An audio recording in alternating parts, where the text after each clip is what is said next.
મને એને ઊંધો ગેસ થતો, પછી આ ખંભો દુખે, દવા લેતી, મારે બાટલો ચડાવવો જ પડતો. પણ જ્યારથી મેં દવા ચાલુ કરીને ત્યાર પછી મેં બાટલો નથી ચડાવ્યો. 3 મહિના થઈ ગયા હશે ચાલુ કરી એને, પણ મને 100% ફરક પડી ગયો. બોલો શું શું થતું આપણે? મને એને ઊંધો ગેસ થતો, જ્યારે કંઈ પણ ખાવું પીવું ને તો આમ ડાયરેક્ટ મગજમાં જ ચડતો, મગજમાં ડાયરેક્ટ ચક્કર જ આવવા માંડતા.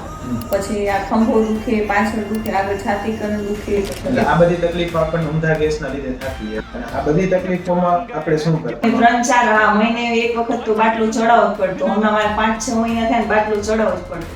પણ જ્યારથી મેં દવા ચાલુ કરીને ત્યાર પછી મેં બાટલો નથી ચડાવ્યો. પછીથી ઈ જે ગેસ હતો આપણને આજે ઊંધા ગેસ હોય તકલીફ કેટલા ટાઈમ થી? ઈ મને મોટો છોકરો આવ્યો ને 11 વર્ષ થઈ ગયા ત્યારથી હતી. સીઝર થઈ ગયું ને ત્યારથી મને થતી. પણ બીજો છોકરો આવ્યો ને એના પછી વધારે તકલીફ થતી હતી. ડિલિવરી પછીથી આપણને ગેસ કંઈ પણ ખાઈ પીધી શકતી જ નહીં. જે પણ ખાતી પીતી ને તો એવી રીતે જ આમ મગજમાં ડાયરેક્ટ ચડતો, ચક્કર જ આવતા. આપણે હોમિયોપેથિકમાં દવા ચાલુ કરી એના કેટલા ટાઈમમાં કઈ રીતે સુધારો થયો? મેં 3 મહિના થઈ ગયા હશે ચાલુ કરી એને, પણ મને 100% ફરક પડી ગયો. હાથના દુખાવામાં? હાથના દુખાવાનો ફાયદો થઈ ગયો.